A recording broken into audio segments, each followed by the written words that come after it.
우리 하나님께 감사와 영광의 박수, 우리 수고하신 분들을 위해서도 격려의 박수 우리 같이 하도록 하겠습니다. 귀한 찬양의 고백 너무너무 감사를 드립니다. 저도 개인적으로 참 좋아하는 찬양인데요. 여러분, 나의 영원하신 기업, 여러분 기업이 무슨 뜻인지 여러분 잘 아시죠? 기업, 회사가 아니고요. 기업이라서 회사가 아니라 나의 상급 또 유산, 내가 받게 되는 거예요. 그러니까 내가 뭘 받냐면 하나님 그분을 영광 가운데 우리가 누리고 받게 될 것이다. 그래서 우리의 걸어가는 삶 가운데 주님께서 가까이 동행해 주셔서 함께 해 주십시오. 이런 믿음의 고백이거든요. 여러분, 우리 일평생 사는 동안 주님의 동행해 주심, 함께 해 주심이 우리 모든 성도님들 가운데 함께 하시기를 간절히 바랍니다. 아멘. 문득 그런 생각이 들더라고요. 땅에는 비가 와야 되잖아요. 비가 안 오면 아무리 사람이 노력해도 농사 짓는 거나 땅에서 일어나는 모든 일들을 어찌할 수 있는 사람이 단 한 사람도 없어요. 마찬가지로 우리의 심령에도 비가 내려야 되는데요. 무슨 비가 내려야 되냐면 은혜의 비가 내려야 되겠더라고요. 근데 제가 이제 저번 몇 주 전에 한번 말씀 나누면서 은혜는 하나님의 도우심의 능력이다라고 같이 나눴는데요. 이 은혜가 우리 가운데 임하면 나타나는 결과가 있습니다. 그러니까 무슨 얘기냐면 하나님이 우리를 도우시는 능력이 은혜인데 그 값없이 우리에게 주셔서 그 능력이 우리를 어떻게 하게 하시냐면 그 은혜가 우리 가운데 부어질 때 어떤 일이 벌어지냐면 비가 내리면 어떻게 돼요? 땅이 적셔지잖아요.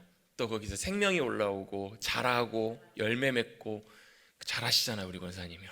그런 것처럼 하나님의 은혜가 우리 가운데 하늘로부터 부어지면 우리의 심령에 하나님의 사랑이 부어져요. 그리고 또 그 안에 하나님이 주시는 하늘의 기쁨이 우리 가운데 부어지더라고요.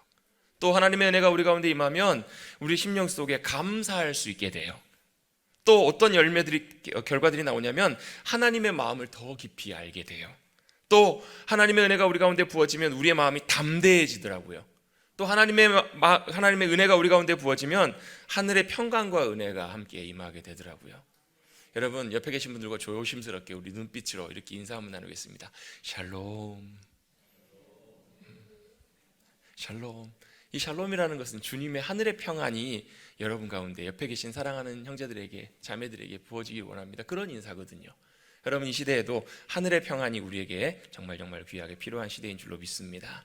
특별히 우리의 육신, 우리의 마음, 우리의 심령, 여러 가지로 걱정과 염려로 또 여러 가지 힘든 일로 인해서 또 지치고 무너져서 어려움 가운데 있는 모든 심령 가운데 하늘의 은혜가, 하나님께서 하늘로부터 부어주시는 비와 같은 놀라운 주님의 능력과 세임과 역사하심이 풍성하게 부어지셔서 다시 새로워지시고 힘을 얻으시고 회복되시는 우리 모든 성도들 되시기를 예수님의 이름으로 축복합니다.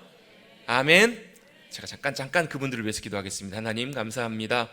이 시간 주님 앞에 예배로 나온 우리의 주님의 백성들, 주님의 성도들 가운데 지금 영적으로나 육적으로나 심령적으로 또 육신이 많이 여러 가지로 지쳐있고 메말라 있고 어려움 가운데 있는 이들이 있습니다.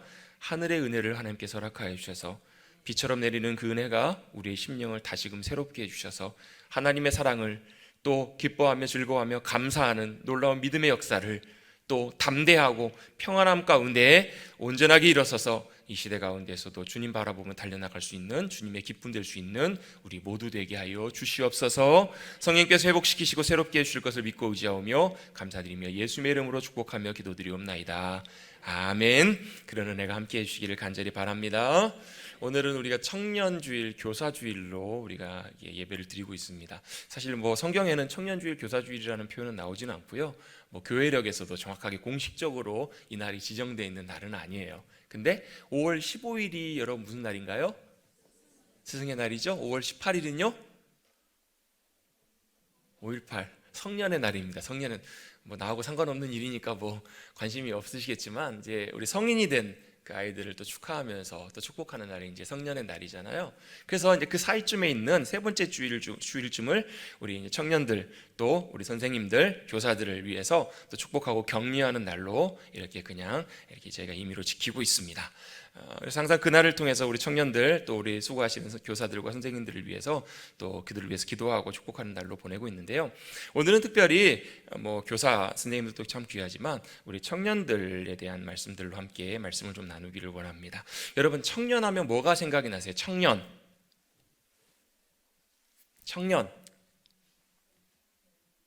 나는 청년이 아니어서 잘 모르겠는데요. 청년하면 뭔가 이렇게 뭐 넘치는 에너지, 뭔가 활력, 활기 뭐 이런 것들이 많이 생각이 나실 거예요. 청년의 사전적인 의미를 찾아봤더니 나이는 20대에서 30대 정도 되는 남자라고 지칭을 하고 있는데 뭐 남녀 다 포함이 되겠죠. 20대나 30대 정도에서 신체적으로나 정신적으로 한참 힘이 넘치는 시기에 있는 사람을 청년이라고 한대요. 청년이 뭐라고요? 신체적으로나 정신적으로, 육체적으로, 그러니까 신체적이란 말이 육체적입니다. 신체적으로나 정신적으로 항상 힘이 넘치는 시기에 있는 사람을 청년이라고 이렇게 부르더라고요. 여러분 청년이십니까? 성경에서는 청년을 어떻게도 정의하냐면 새 사람이라고도 표현을 해요. 성경이 이제 청년이라는 단어의 의미를 새 사람이라고도 표현을 하더라고요. 그런데 제가 이제 이 말씀을 나누려고 하는 이유는 뭐냐면 나이만 젊다고 청년이 아니잖아요. 그렇죠? 그렇다면 우리도 다 청년일 수 있는 길이 있습니다. 어떻게 하면 될까요? 여러분 제가 아까 예배 처음 시작해서 예배 부른 말씀을 통해서 나눈 것처럼 제가 아까 시편 103편 말씀을 제가 잠깐 나눴는데요. 내 영혼아 여호와를 송축하라, 하나님을 기쁨으로 송축하라라고 이렇게 말씀을 나눈 다음에 그의 모든 은혜를 잊지 말지어다. 왜냐하면 그가 모든 죄악을 사하셨고, 여러분 주님께서 우리의 죄를 사해 주신 줄로 믿습니다. 내 모든 병을 고치시며, 아멘. 주님께서 병에게 명령하시면 놀라운 치유가 임해요. 또 내 생명을 파멸해서 속량하시고, 여러분 파멸 가운데 계신 분들 계십니까? 주님이 우리를 속량해 주실 줄로 믿습니다. 인자와 긍휼로 관을 씌우시며 좋은 것으로 내 소원을 만족하게 하셔서 내 청춘을 독수리같이 새롭게 하시는도다, 이렇게 말씀하십니다. 주님이 우리 가운데 은혜로 함께 하셔서 우리를 만족해 주시고 우리를 새롭게 해주시면 우리가 청춘처럼 독수리가 날개쳐서 올라가는 것처럼 그렇게 주님께서 우리를 새롭게 해주신다라고 약속하고 계시잖아요. 그래서 여러분 우리도 청춘, 우리도 청년이 될 수 있어요. 왜요? 어떻게 해요? 우리 안에 하나님께 주시는 새 힘이 넘쳐나면, 청년이 갖고 있는 그 에너지처럼 힘이 넘쳐나면 우리도 그렇게 될 수 있다라는 거예요. 그 대표적인 성경의 인물 중에 한 사람이 누구냐면 갈렙이에요. 갈렙은 40세가 되었을 때 정탐꾼으로 가나안 땅을 정탐해요. 그리고 몇 년을 기다리냐면 가나안 땅에 들어갈 때까지 40년, 45년을 기다려요. 나이가 몇 세예요? 85세가 되었을 때 그가 여호수아에게 가서 이렇게 얘기합니다. 저에게 땅을 주십시오. 어떤 땅이냐면 그 가나안 땅 중에서 가장 험하고 가장 점령하기 어려운 그 헤브론 산지를 우리에게 주십시오. 그 땅이 나중에 유다 땅이 되는데요, 굉장히 전략적으로나 모든 면에서 중요한 의미를 갖고 있는 땅이에요. 그 산지를 내게 주십시오. 왜 그렇게 달라고 하냐면 하나님께서 40년 전에 약속하셨던 그 약속을 지금까지 붙잡고 내가 그때나 지금이나 똑같다라는 거예요. 뭐가 똑같아요? 육체적으로도 똑같아요. 이 말은 조금 아닌 것 같아요. 제가 볼 때는 육체적으로는 40세하고 85세가 같을 수가 없고, 그만큼 육체적으로도 건강하게 잘 지금까지 왔다라는 그런 의미도 될 수 있겠죠. 근데 정말 중요한 것은 갈렙에게 있어서 육체가 건강한 그 이전에 갈렙에게 있어서 가장 청년과 같은 그런 담대함과 건강함이 있었던 이유는 바로 뭐냐면 그는 믿음 안에서 하나님이 주시는 은혜와 능력으로 지금까지 85세가 되어서도 그는 청년처럼 살아오고 있었다라는 거예요. 여러분 혹시 여기서 85세 넘으신 분 몇 분 안 계신 걸로 제가 알고 있어요? 한 분도 안 계시죠? 한 분도 안 계세요. 다 85세 이상 아래시라면 여러분 다 청춘이십니다.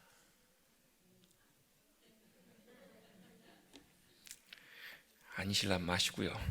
우리는 다 청년처럼 그렇게 살 수 있는 이유는 바로 뭐냐면 하나님께서 우리에게 새 힘을 부어주셔서 독수리처럼 올라갈 수 있는 그런 은혜가 부어지면 그게 가능하다라는 거예요.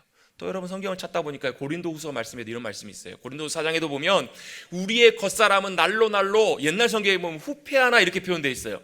후패한다라는 말을 낡아진다라고 표현해요. 여러분 시간이 지날수록 기계든 사람이든 다 낡아지잖아요. 조금씩 낡아집니다. 아무리 동안이어도요. 죄송합니다. 저도 한 5, 6년 전까지만 해도 굉장히 어리다는 소리 많이 들었습니다. 근데 딱 어느 시점이 딱 넘어가니까 이젠 더 이상 속일 수가 없겠더라고요. 용서하고 들으시라고요. 그래요. 아무리 사람이 관리를 잘해도, 아무리 피부과를 아무리 투자를 많이 해도요, 시간이 지나면 점점 낡아지는 것이 여러분 우리의 육신이고 우리의 모습입니다. 그걸 거스릴 수 있는 사람은 한 사람도 없어요. 그래서 걱정하지 마세요. 여러분 우리의 심령이 후패해져가고 우리의 육신이 낡아져 가는 것도 여러분 걱정할 것이 아니라는 거예요. 정상이라는 거예요. 근데 중요한 건 뭐냐면요, 그것은 정상이지만 우리의 속사람은 날로 날로 새롭도다라고 성경은 말씀하세요. 겉사람은 낡아져요. 겉사람은 언젠가 조금씩 무너져 가지만 우리의 속사람은 주님 안에서 새로워질 수 있다라고 주님 말씀하세요. 그 말은 우리의 속사람이 새로워져야 된다라는 거예요. 할렐루야. 우리의 심령이, 우리의 속사람은 새로워져야 돼요. 그게 주님이 바라시고 원하시는 거예요. 왜 주님은 우리에게 그렇게 새 힘 주시고 은혜를 부으셔서 우리의 속사람은 날로 날로, 그래서 여러분 청춘처럼, 아니요, 영원토록 주님이 주시는 은혜로 기쁨과 감사함으로 즐거움으로 살아가기를 원하시는 것, 그게 바로 영생의 축복이기 때문에 그래요. 여러분, 청년은 단순히 나이가 청년이 아니에요. 여러분 그거 아시잖아요. 나이는 청년의 나이인데 젊은데 청년이 아닌 청년들도 너무나 많아요. 여러분, 우리의 심령이 새로운 은혜와 힘이 공급되어져서 날마다 용수철처럼 튀어오르고 날마다 새 힘을 얻어서 걸어가는, 달려가는 그들이 바로 진정한 하나님이 보시기에 청년인 줄로 믿습니다. 그래서 여러분, 우리는 모두가 청년이 되셔야 돼요. 그래서 오늘 사랑하는 청년들에게, 또한 청년처럼 살기를 원하는 믿음의 귀한 자녀들에게 하나님께서 기대하시는 것들을 함께 말씀을 통해서 나눠보고 기억해 보려고 합니다. 여러분, 청년의 시기는 굉장히 중요합니다. 이유가 있는데, 왜냐하면 하나님께서는 그 청년의 시대를 살아가는 이들에게, 그들을 향해서 주시하여 보시고 하나님의 눈이 그들에게 가 있으시기 때문에 그래요. 하나님은 그들을 통해서 역사하세요. 단순히 나이가 아니라 아까 갈렙의 예처럼 하나님께서는 하나님이 주신 새 힘으로 청년처럼 늘 기쁨과 담대함으로 살아가는 그들을 향해서 하나님의 눈과 마음이 가 있으세요. 그런 분들이 계세요. 어떤 분들은요, 육신은 많이 어렵고 또 많이 이렇게 연세가 드시고 그러셔서 많이 이렇게 거동도 힘들고 그런 분들도 계세요. 그런데요, 그분의 영혼에 하나님이 주신 새 힘으로, 그분 안에 하나님이 주신 새 힘으로 새로워지고 힘이 넘쳐나고 기쁨과 감사함으로 나가는 분들은요, 하나님께서 그분들을 통해서도 일하시더라고요.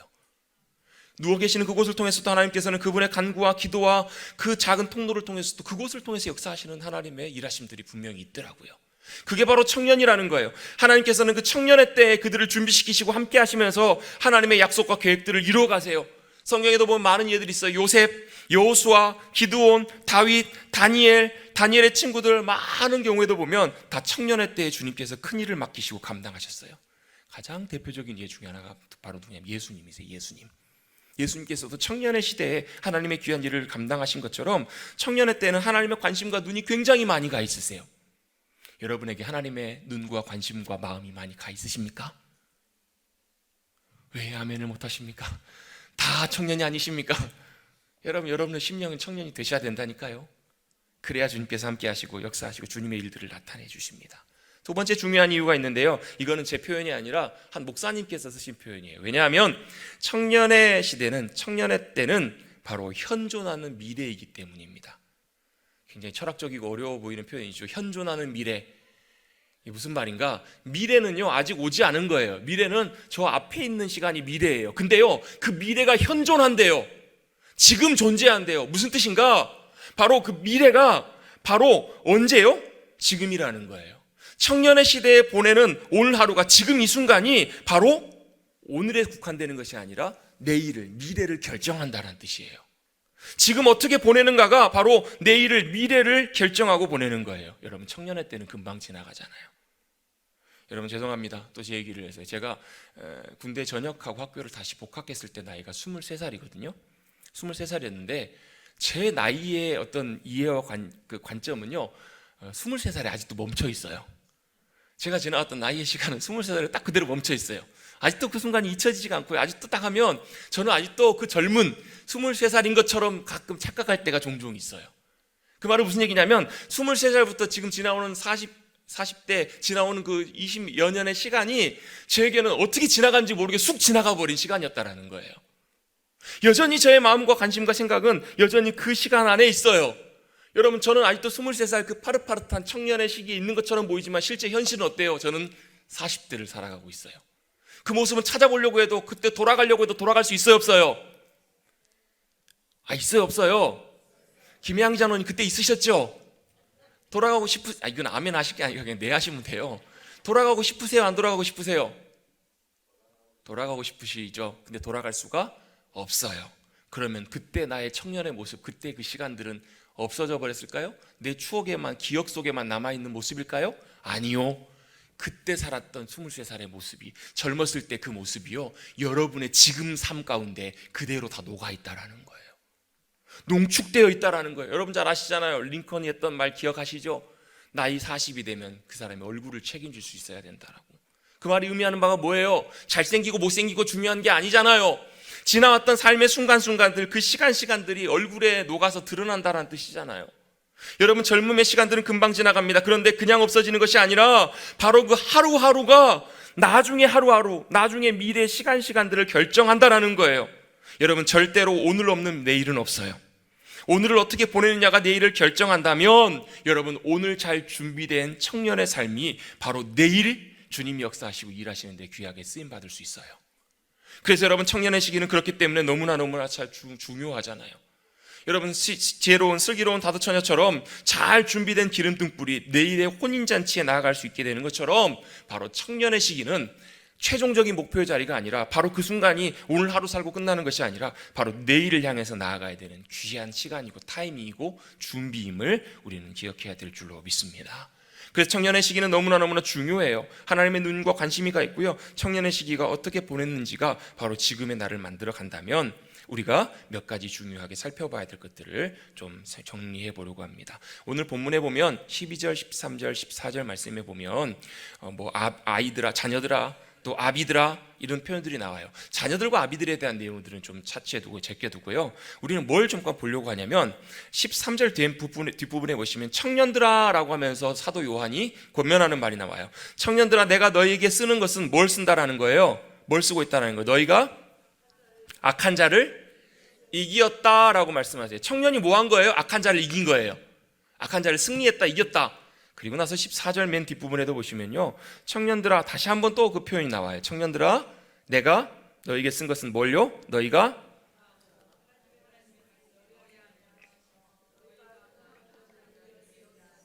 아멘. 자, 청년들아라고 하면서 사도 요한이 권면하는 게요, 똑같은 내용이 두 번 반복돼요. 뭐가 반복돼요? 이겼다라는 거예요. 승리했다라는 거예요. 뭘 승리하고 이겼는가? 바로 악한 자, 어둠의 권세, 사단의 영향력, 세상을 이기고 승리했다라는 거예요. 누가요? 청년들이요. 바로 청년들이 해야 될 것은 바로 뭐냐면 하나님의 승리를 누리는 거예요. 주님의 은혜 가운데 승리하는 것이 바로 청년들을 통해서 하나님께서 기대하시는 거란 얘기예요. 그래서 결국은 세상이나 세상에 있는 것들을 사랑하지 않고 그걸 따라가지 않고 결국은 어떻게 해서 17절 맨 뒷부분에 보면 오직 하나님의 뜻을 행하여서 영원히 거하는 자리에 나아가게 되기를 원하신다라는 것, 그게 바로 하나님의 뜻입니다. 아멘. 왜냐하면요, 세상을 좋아하고 세상을 우리가 기대하고 따라가는 그 모든 것들은 어떻게 돼요? 지나간다라는 거예요. 옛날에는 그렇게 좋아하고 옛날에 내가 그렇게 귀히 여기고 따라갔던 것, 여러분 그거 금방 지나가 버리잖아요. 저도 어렸을 때요, 장난감 총 이런 걸 되게 많이 좋아했어요. 그래서 용돈을 모아가지고 제 부모님 몰래, 부모님 이렇게 사달라고 하면 절대 사주지도 않으실 것 같아가지고 몰래 그걸 샀어요. 뭘 샀냐면 M16을 샀어요. 제가 어렸을 때 그때 한참 TV에서 뭐가 많이 방영이 됐냐면 머나먼 정글 드라마, 월남전 막 하면 M16이 너무 막 멋져 보이잖아. 친구들도 막 총싸움하면 막 총들 들고 나오니까 너무 부러웠던 거예요. 돈을 모아가지고 조립식 M16을 하나 샀어요. 총이 이만하잖아요. 문제는 뭐예요? 안 들키고 그걸 어떻게 감춰야 되냐는 거예요. 그러니까 또 제가 그런 거에 잔머리가 잘 돌아가거든요. 어떻게 했는가? 그 총열이 분해가 되거든요. 두 개가, 앞에하고 뒤에가. 분해를 해가지고 어디다 놔뒀냐면 낚시 가방에다가 하나씩 뒤에 놔뒀었어요. 얼마나, 그래서 부모님 안 계실 때마다 몰래 꺼내가지고 그거 조립해 보면서 얼마나 좋아했는지. 딱 몇 달 지나고 1년 지나고 중학교 가니까요, 흥미가 사그라져 버려요. 없어져 버려요. 또 한 번은 또 만화책, 소년 챔프라는 일주일에 한 번씩 나오는 만화책이 있었는데 저희 집에서 또 만화책을 또 보게를 허락을 안 해주셔가지고 어떻게 했을까요? 그것도 일주일에 한 번씩 용돈 모아가지고 몰래 해가지고 화요일날 그게 꼭 나와요. 근데 거기 제가 왜 봤냐면 그 만화책에 그 이제 슬램덩크라고 농구 만화가 있었어요. 그게 이제 요만큼씩 나오는데 그거 보려고 만화책을 사가지고 그걸 또 어디다 감췄을까요? 침대 밑에다 한 권씩 나중에 좀 시간이 지났더니 침대 밑에가 만화책으로 가득 찼더라고요. 결국은 나중에 그 만화책도 어떻게 됐는지 어디 버렸는지도 모르고 싹 없어져요. 시간이 지나고 나면 그것이 없어져 버려요. 그것이 우리에게 그때는 정말로 기쁨이고 그때는 정말로 모든 걸 다 걸만했지만 그게 지나고 나니까 그게 나에게 진짜 기쁨이고 내가 가치를 걸 만한 모든 것이 아니더라는 거예요. 그 돈 있었으면 맛있는 거나 사 먹을 걸. 그런 후회도 되기도 해요. 지나가면 사라져버릴 것들, 그것들을 따라가지 말라는 거예요. 영원히 남는 것, 영원히 서 있는 그곳으로 청년들아 거기에 서 있기를 원한다라고 사도 요한은 우리에게 권면하고 있어요. 할렐루야. 그런 삶을 주님께서 우리에게 기대하실 때 어떻게 따라가야 되는가? 오늘은 세 가지를 함께 정리해 보려고 합니다. 첫 번째, 같이 한번 따라 고백해 보겠습니다. 초점. 우리의 삶에서 가장 중요한 것 중에 하나가, 또 그렇게 청년의 삶으로 나아갈 때 가장 중요한 것 중에 하나가 바로 뭐냐면 초점입니다. 여러분, 저는 뭐 사진 찍고 이런 걸 많이 좋아했었는데요, 사진 찍고 영상을 찍을 때 제일 중요한 것 중에 하나가, 가장 기본적인 게 하나가 바로 뭐냐면 초점이에요. 초점이 안 맞으면 찍어놓고도 그 사람이 누군지를 몰라요. 물론 뭐 좋은 점도 있습니다. 찍어놓으면요, 뿌옇게 초점이 안 맞으면 괜히 잘생겨 보이기도 합니다. 근데요, 형태가 뭐고 뭘 찍어놓는지를 정확히 알 수가 없어요. 가장 기본적인 첫 번째는 바로 초점이 잘 맞아야 된다라는 거예요. 근데 여러분, 이 초점하면서 이렇게 생각나는 말씀 중에 하나가 뭐냐면, 마태복음 6장에 보면 예수님께서 이런 말씀을 하신 적이 있거든요. 무슨 말씀 하셨냐면, 바로 눈은 육체의 등불이다라고 말씀을 하세요. 그러니까 눈이 우리 온몸을 밝게 비추는 등불이라는 거예요, 눈이. 그래서 눈이 성하면 온몸이 밝을 거다라고 주님 말씀하세요. 근데 여기서 성하다라는 말이 뭐 건강하다, 좋다라는 표현으로도 영어 성경에 번역된 데가 있는데요, ASV라는 성경에 보면 이게 어떻게 표현하냐면 싱글이라고 나와 있어요. 싱글. 이게 무슨 뜻이냐면 싱글 포커스라는 말이에요. 초점이 어디에 있다? 딱 하나로 맞춰져 있다. 초점이 잘 맞는다. 그러면 눈이 제대로 보게 된다라는 거예요. 그러면 정확하게 잘 모든 것들을 볼 수 있는, 또 온몸과 모든 삶이 밝아질 수 있다라는 거예요.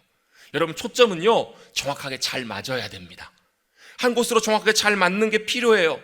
저도 여러분 젊은 시절을 보낼 때, 청년 때 20대 때 그렇게 하고 싶은 것이 많았어요. 이것도 해보고 싶고 저것도 해보고 싶고 저것도 해보고 싶고 막 해보고 싶었어요. 하다 보니까 이것도 아니고 저것도 아니더라고요. 제대로 할 줄 아는 게 없어요. 물론 뭐 그 시간들도 참 뭐 의미는 있었다라고 생각을 해요. 근데 지금은 그렇게 하라고 해도 하지 못해요. 지금은 어떻게 하냐면요, 최대한 가급적이면 해야 될 것들, 중요한 것들, 가치 있는 것들을 잘 결정해서 그것을 하려고 노력해요. 여러분, 그 이유가 뭐예요? 이제는 여러분 그만큼의 에너지와 시간이 저에게 허락되어 있지 않아요. 그래서 뭐 해야 돼요? 정말 중요한 것들에 맞춰서 그것들을 우선순위를 두고 따라가기를 원해야 되겠다라는 것을 배워가더라고요. 여러분, 시간이 지날수록 더 그렇잖아요. 근데 여러분, 우리가 배워야 되는 초점에 있어서 제일 중요한 것이 있습니다. 우리가 어떻게 그걸 판단하고 구별할 수 있을까? 여러분, 우리의 초점이 정확하게 잘 맞아야 되는데 어디에 맞아야 되냐면, 히브리서 12장에서 이렇게 우리에게 말씀하십니다. 같이 한번 고백해 보겠습니다. 믿음의 주요 온전케 하시는 이인 예수를 바라보자. 자, 무슨 뜻이냐면, 믿음의 주요, 또 우리를 온전케 하신다는 말을 우리를 세우신다라는 거예요. 우리를 바로 붙잡아 주시고 우리의 부족한 것 모든 것들을 주님께서 채우셔서 우리를 굳건하게 하시는 그 주님을 바라보자는 거예요. 여러분, 한번 여쭤볼게요. 여러분, 온전하십니까? 허점투성이 아니세요? 부족한 거 많지 않으세요? 저도 여러분, 목사로서 가장 사실은 자괴감이 들고 힘든 순간이 그거예요. 저도 못하는데, 나도 못하는데 무슨 설교를 해야 되냐는 거예요. 그런 마음이 들 때는 참 마음이 어려워요. 그래서 저는 그럴 때마다 주님의 도우심과 은혜를 의지할 수밖에 없어요. 여러분, 마찬가지 아닌가요? 여러분, 잘나셨어요? 잘나셨나요? 여러분, 잘 살고 계세요? 믿음 안에서 주님 기뻐하시는 삶을 살고 계신가요?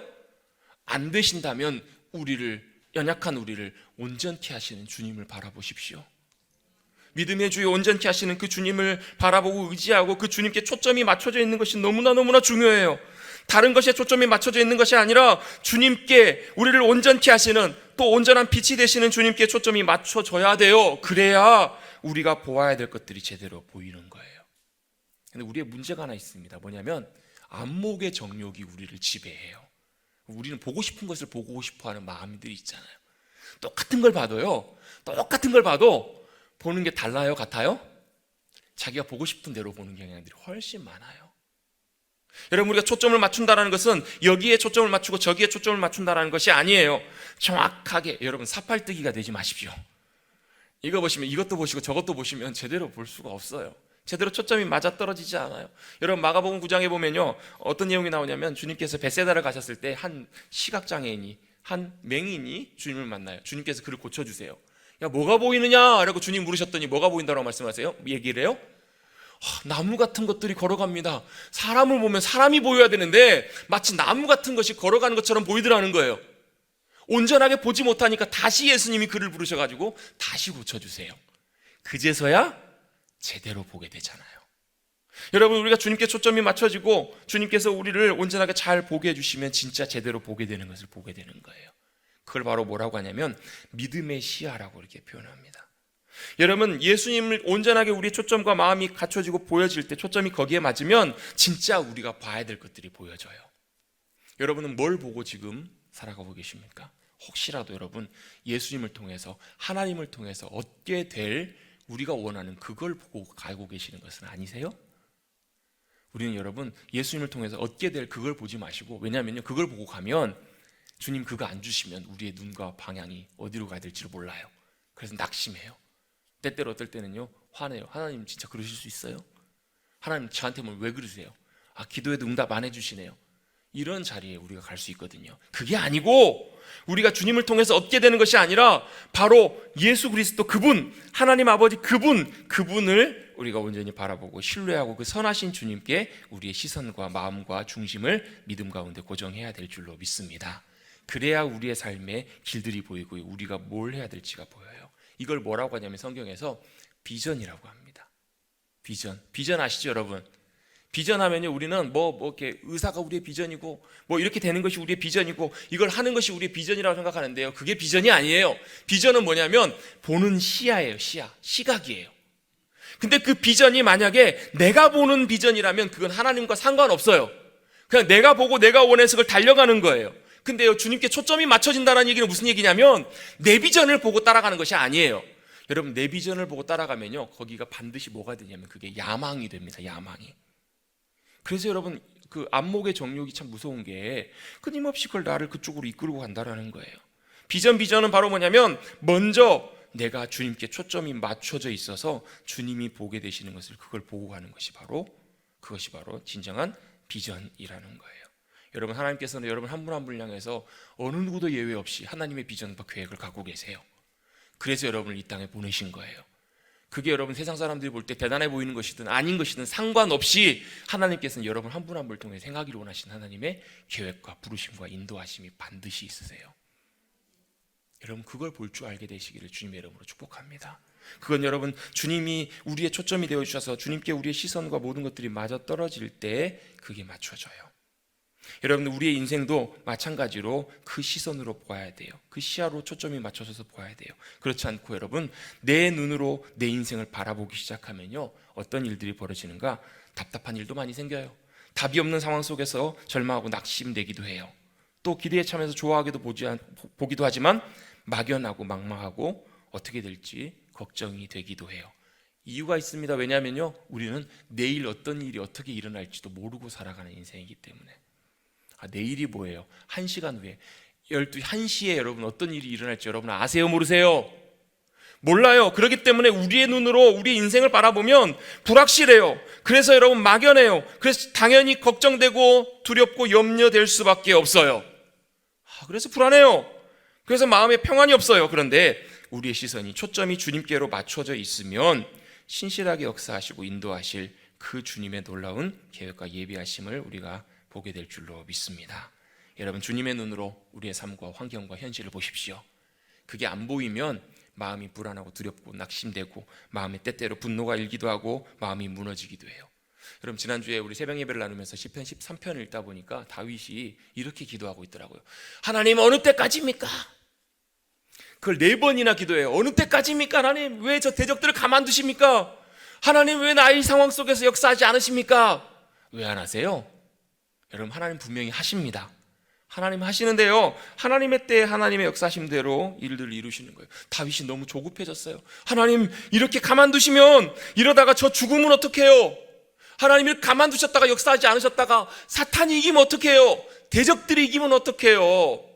하나님, 이렇게 더 역사 안 해주시고 응답 안 해주시면 제가 더 기다리다가 제 믿음이 무너지고 하나님이 신뢰하지 못하고 무너지면 어떡해요? 라고 걱정하면서 부르짖는 기도의 내용들이 시편 13편에 나와요. 그런데요, 그렇게 외치다가 하나님 앞에 부르짖다가 하나님, 그러다가 저 무너지면 어떡해요? 여러분, 그런 생각 안 해보셨어요? 하나님 안 도와주셔서 더 역사 안 해주셔서 제가 믿음 떠나고 하나님 떠나면 어떡해요? 사탄이 이기면 어떻게 해요? 세상이 이기면 어떻게 해요? 이런 걱정 해보신 적 있으세요? 없으세요? 있으시죠? 세상이 이기면 어떻게 해요? 사탄이 이기면 어떻게 해요? 근데요, 갑자기 그때 다윗의 고백이 바뀌어요. 어떻게 바뀌냐면, 나는 오직 주의 사랑을 의지하여 싸우니 나의 마음은 주의 구원을 기뻐하리이다. 바로 뭐냐면, 다윗의 시선이 그 순간에 자기의 눈으로 자기 형편과 대적들과 문제들을 보다가 어디로 향하게 된 거냐면, 여전히 신실하게 변함없이 나를 사랑하시는 주님의 사랑을 보게 되더라는 거예요. 그걸 의지하고 그 시선과 초점이 거기에 맞춰졌더니 나의 마음은 주님의 구원과 주님의 행하실 일들을 신뢰하고 기뻐하게 돼요. 그래서 그 이후에 나는 주님을 찬송합니다. 주님께서 나의 은혜를 베푸십니다. 그 순간에 다윗의 눈이요, 주님과 눈이 맞은 거예요. 뭐가 됐다고요? 주님과 눈이 맞은 거예요. 눈이. 여러분 옆에 계신 분들 한번 눈 쳐다보시죠. 눈 한번 봐보시죠. 눈이 맞으신 겁니다. 여러분 눈이 맞으시면 어떤 분은 되게 어색해 하시는 분들 계시는데, 여러분 주님과 눈이 맞으면 보여요. 주님의 눈으로 볼 수 있으면, 여러분 아람 군대가 둘러싼 도단성, 여러분 엘리사는 눈 하나 깜짝하지 않는데 게하시는 이제 죽었구나 두려워하고 염려하고 있어요. 선생님, 우리 이제 죽게 생겼습니다. 엘리사는 뭐가 보였던 거예요? 주님의 눈으로 아람 군대보다 더 많은 하나님의 군대와 역사하심과 병과 마병이 그의 눈에 보이잖아요. 여러분, 우리는 하나님께 초점을 맞추고 이 하나님의 역사하심과 함께 하심들을 바라보고 나아가는 우리 귀한 청년, 또 청년으로 살아가는 우리 되기를 주님의 이름으로 축복합니다. 두 번째는, 첫 번째가 초점이라면 두 번째는 투자예요. 투자. 갑자기 웬 투자가 나오나? 여러분 투자하면 뭐가 생각나세요? 주식 투자 이런 게 생각나시잖아요. 돈 투자 이런 게 생각나시는데, 투자라고 하는 것은 내가 가지고 있는 것을 더 큰 이익을 얻기 위해서 무언가에다가 맡기는 것, 무언가에 이렇게 거는 것, 이렇게 말을 해요. 투자라고 제가 이렇게 표현했지만 실제로는 더 좋은 표현이 건다라는 표현이 좀 더 좋은 것 같아요. 걸다라는 거예요. 뭘 걸어요? 바로 나의 삶을 주님께 거는 거예요. 나의 삶을 주님께 거는 거예요. 우리가 뭘 걸 수 있을까? 제가 투자의 의미를 찾아보다 보니까요, 이런 게 있더라고요. 우리는 투자하면 돈만 보통 해당이라고 생각하는데, 투자의 정의에 보니까 이런 게 있어요. 뭐냐면 바로 시간을 투자한다라는 의미도 같이 포함돼 있어요. 내가 갖고 있는 자산이나 돈뿐만 아니라 어떤 일정의 시간을 거기에 보탠다라는 거예요. 거기에 맡긴다라는 것이 투자의 의미에 있어요. 여러분, 내가 주님께 뭔가를 건다라고 하는 의미는 이런 의미가 있습니다. 내 소유뿐만 아니라 내 인생의 순간과 시간을, 내 힘과 노력을 거기에다 건다라는 거예요. 뭐에다 거는 건가? 주님께 건다라는 거예요. 걸고 맡기고 간다. 이건 바로 뭐냐면 내가 원하는 길, 내가 가는 길을 가는 것이 아니고 거기다 걸어놓고 그 길을 같이 따라간다라는 거예요. 붙드는 거예요. 여러분, 성경에서 주님을 만났던 하나님의 사람들은 대부분 여러분 주님께 삶을 걸고 따라갔어요. 예수님께서도 제자들을 만나셨을 때 제자들 부르시면서 뭐라고 부르시냐면 나를 따라오너라 라고 말씀하세요. 나를 따라오너라고 부르시는 그 부르심 앞에 제자들은 모든 걸 다 내려놓고 자신의 삶을 걸고 주님을 따라가요. 그랬더니 결과가 어떻게 돼요? 그들은 그들의 삶 가운데에 부으셨던 영원한 영광을 맛보는 놀라운 삶으로 변화되잖아요. 사도 바울, 예수님 믿는 사람들을 핍박하기 위해서 다메섹으로 가다가 거기서 주님을 만나요. 그의 삶이 완전히 그 순간에 변화되기 시작해요. 그리고 사도 바울도 주님께 자신의 삶을 다 걸어요. 그랬더니요, 가는 곳마다 복음 전하는 일 때문에 때때로 손해보고 때때로 핍박받고 때때로 조롱당하고 때때로 고통당하면서도 그는 눈 하나 깜짝하지 않아요. 손해보면서도 전혀 마음이 상치 않아요. 그 이유는 바로 뭐냐면 주님 때문에 그래요. 주님께 모든 걸 다 걸었기 때문에, 주님께 모든 걸 맡겼기 때문에 충분하게 채우시고 인도해 주시는 하나님의 은혜와 도우심이 그의 마음을 가득 채워주셨던 거예요. 여러분, 주님께 삶을 걸어보십시오. 여러분, 주님께 여러분의 모든 것들을 걸고 가보십시오. 그러면 주님께서 주시는 말할 수 없는, 세상이 줄 수 없는 놀라운 영광과 평안과 풍성한 것들로 채워주실 줄로 믿습니다. 우리가 주님께 우리의 삶을 걸어야 되는 더 중요한 이유가 있어요. 왠지 아세요? 주님께서도 나에게 전부를 거신 분이시기 때문에 그래요. 주님께서도 나를 위해서 전부를 거셨어요. 바로 자신의 생명보다 더 소중한 아들 예수 그리스도, 그분을 우리를 위해서 기꺼이 내어주신 분이 바로 하나님 아버지세요. 그 이유가 뭐예요? 바로 나를 사랑하사 자기 목숨까지 버리시고 우리를 선택하신 분이 바로 우리 아버지 하나님이시기 때문에. 주님은 모든 걸 걸고 하나뿐인 아들까지 죽게 하시면서 우리를 향한 하나님의 사랑을 보여주시고 모든 걸 다 거셨어요. 여러분, 혹시 여러분의 친구분이나 여러분 주변 가운데 혹시 이런 분 계세요? 여러분을 위해서 기꺼이 모든 걸 다 걸 수 있는 사람, 친구, 여러분이 경제적인 어려움이 있어서 도움이 필요한데 여러분 그 친구가 여러분 그 집까지 팔아서 여러분에게 도움을 줄 수 있는 그런 사람, 여러분 그런 친구 혹시 있으세요? 여러분 정말로 어려운 길, 죽음의 길을 걸어갈 때도 기꺼이 함께 걸어가 줄 수 있는 그런 친구, 모든 걸 걸어줄 수 있는 친구가 있으신가요? 저는 없을 것 같아요. 저는 없는 것 같아요. 여러분 혹시 있으신 분 계세요? 그대 그런 사람을 가졌는가? 여러분 먼 길 갈 때 여러분 사랑하는 아내를 맡기고 갈 수 있는 사람 없으셔도 돼요. 왜냐하면요, 주님이 다 걸고 여러분 우리에게 찾아와 주신 분이 바로 주님이시기 때문에 그래요. 여러분 만약에 누군가가 찾아와서 여러분에게 단 한 가지 소원만 물어서 그 소원을 들어주겠다라고 하면 여러분 무슨 소원 말하실래요? 가족 건강하게 되기를 원합니다. 성공하기를 원해요. 내가 원하는 그걸 구하시는 분 계실 거예요. 근데요, 주님께 만약에 하나님의 소원을 단 한 가지만 꼽아보라고 주님 여쭤본다면 주님은 이렇게 대답하실 거예요. 바로 너라는 거예요. 바로 네가 내가 원하는 유일한 소망이라고 주님 말씀하신 거예요. 왜요? 그게 바로 성경이고 그게 우리에게 보여주신 하나님의 사랑이기 때문에 그래요. 바로 우리도 마찬가지로 우리가 원하는 단 한 가지 소원이 주님이 되면요, 더 이상 여러분 세상에서 존재하는 모든 것들로 우리를 채울 수가 없어요. 하나님께서 우리에게 주시는 하나님 차원의 삶을 누리며 살아갈 수 있게 됩니다. 여러분 우리의 유일한 소원이 주님이 되시면요, 주님께 모든 걸 걸고 따라가면요, 내 힘과 내 능력으로 우리의 삶을 살아가게 되지 않아요. 바로 하나님의 하늘의 힘과 능력으로 살아갈 수 있는 길을 우리 가운데 열어주게 되십니다. 그래서 여러분 우리 찬송 있잖아요. 높은 산이 거친 들이 초막이나 궁궐이나 내 주 예수 모신 곳이 그 어디나 마음과 뜻은 그 어디나 하고 싶은데 참겠습니다.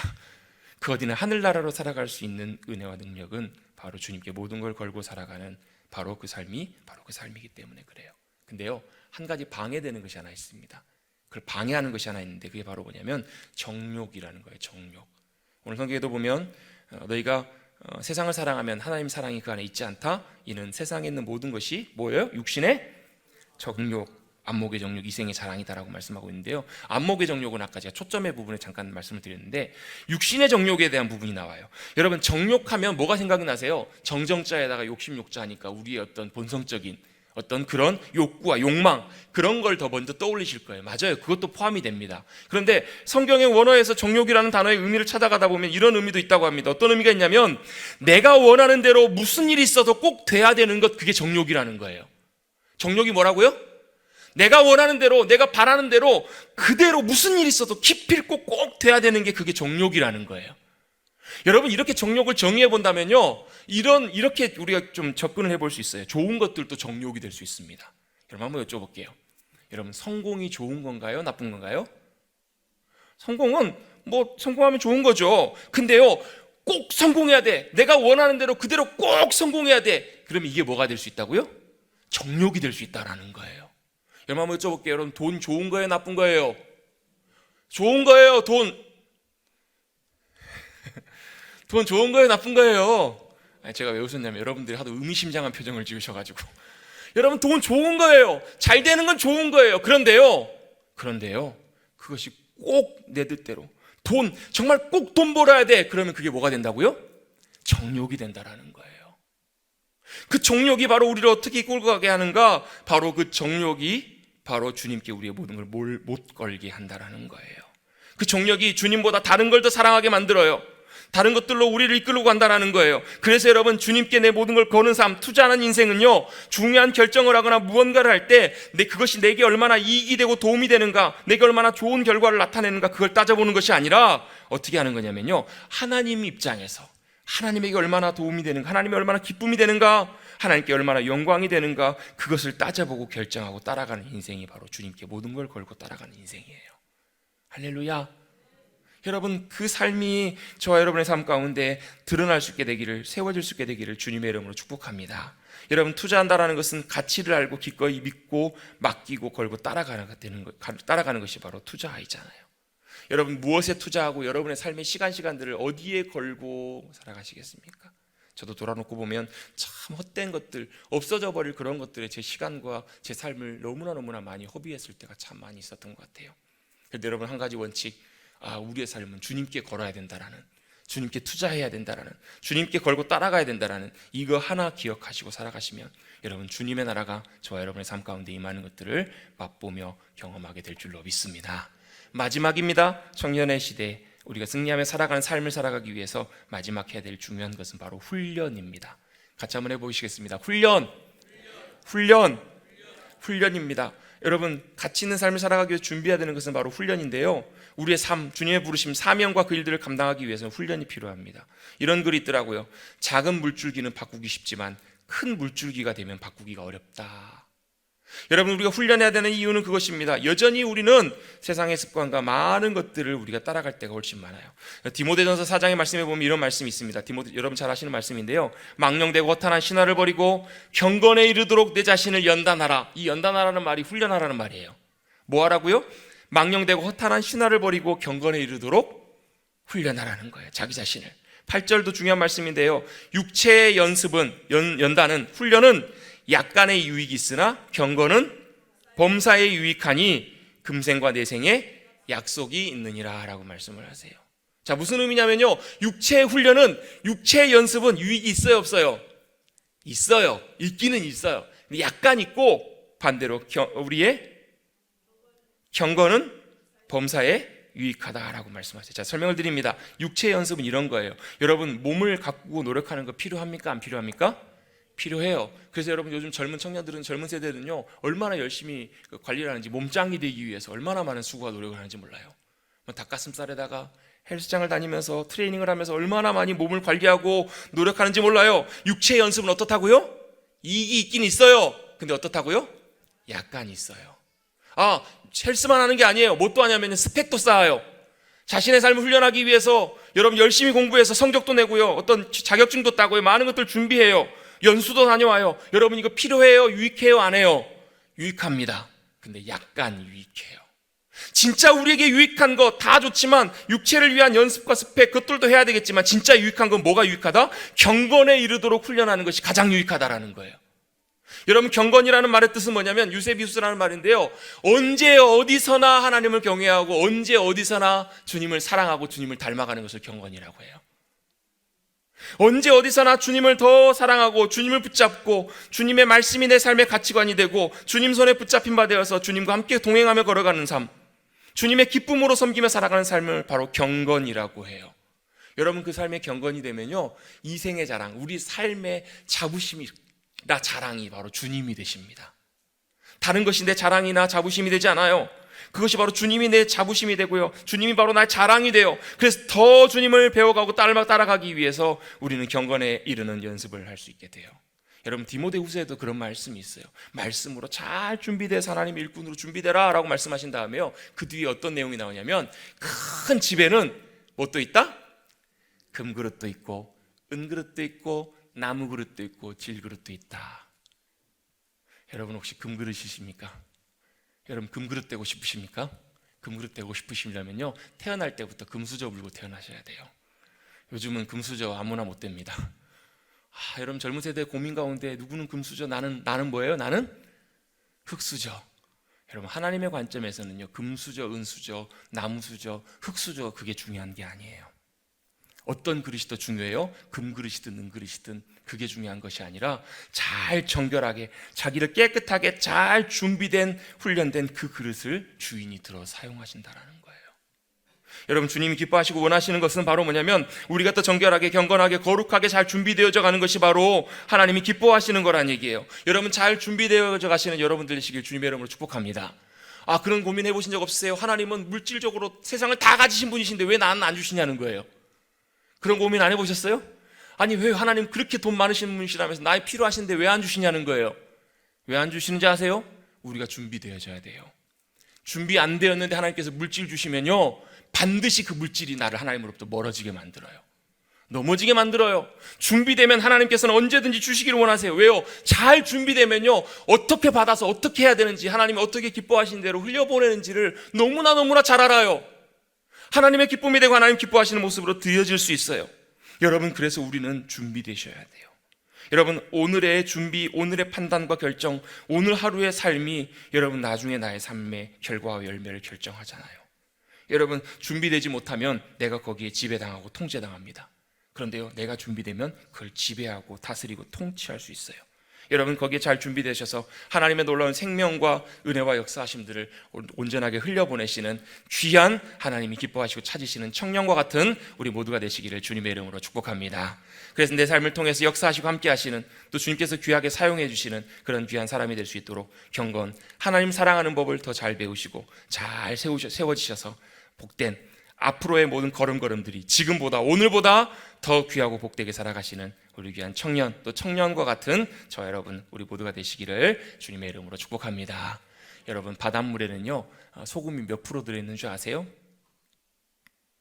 딱 2.8%, 3.1% 그 사이가 들어있습니다. 3%예요, 3%. 많이 들어있지 않아요. 여러분, 세상은 정말 어둡고 세상은 정말 복잡합니다. 그런데요, 잘 준비된, 경건으로 훈련된 딱 3%가 세상을 썩지 않게 만들 수 있어요. 여러분, 흘려보내십시다. 여러분, 하나님의 생명을, 하나님의 진리와 빛을, 거룩함을 온전하게 흘려보내셔서 이 시대 가운데 주님이 기뻐하시고 원하시는 모습으로 온전하게 드려지시는 귀한 청년들, 또 청년과 같은 저 여러분, 우리 모두가 되시기를 주님의 이름으로 축복합니다. 그래서 오늘 하루하루를 감사함으로 귀히 여기십시오. 귀하게 잘 보내셔서 주님이 찾으시고 원하시는 저 여러분 되시기를 다시 한번 주님의 이름으로 축복합니다. 하나님 아버지, 감사합니다. 오늘 가정의 달 5월을 보내며 또 셋째 주 청년주일, 교사주일로 보내게 하여 주시니 감사를 드립니다. 오늘 이 시간 주님의 말씀을 다시 한번 돌아보며 청년과 같은 삶을 살기를 위하여 하나님께서 우리에게 매일매일 새 힘 주시고, 특별히 초점, 특별히 투자, 그리고 마지막으로 훈련, 이 귀한 삶의 원리들을 잘 기억하여서 잘 준비된 주님이 이 시대 찾으시고 역사하시는 주님의 귀한 복의 통로들이 될 수 있도록 축복하여 주시옵소서. 놀랍게 역사하시고 인도해 주실 것을 믿고 의지하오며 감사드리며 예수님의 이름으로 기도드리옵나이다. 아멘.